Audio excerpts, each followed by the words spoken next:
Last point. Scale yourself. First question is like, what does that mean?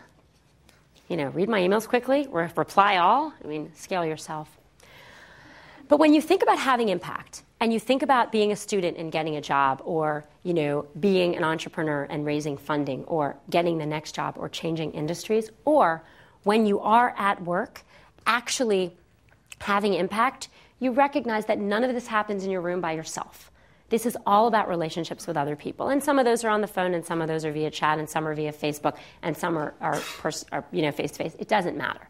This is all about relationships. So when you think about scaling yourself, what you really want to think about is, how do you leverage the connections you have? How do you leverage the relationships you have to really have impact?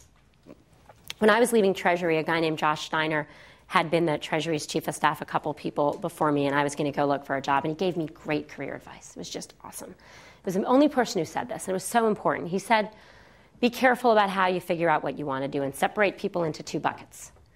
There are the people who can hire you, and there are the people who can help you figure out what you want to do, and keep those separate. Don't go to someone who could eventually hire you and say, I'm leaving the government, I really want to work in technology, what should I do?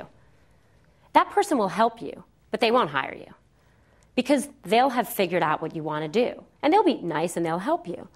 But, I found this to be true for myself. There are people that come see me like, hey, I really need advice on what to do, and I help them figure out. But when I'm hiring for a job, I know I need someone to do whatever it is. And the person who's just so much more likely to get hired is the person who walks into my office and is like, I want to do this.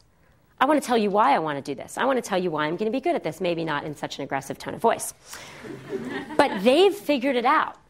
Now, with person A, where I could have been this person, you've gone back and forth. Here are the pros of working in technology. Here are the cons. Here are the pros of doing operations, the cons. Here's why I want to do marketing.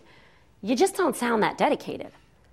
And when you go meet the person, and so I really did that. When I was coming out here and, looking for a job and trying to convince someone they should hire me, I really was really careful to separate that out. And I asked my friends and peers, okay, what does marketing mean? What do you do? Tell me what you do today. And then when I finally figured out what I wanted to do, I was able to be focused.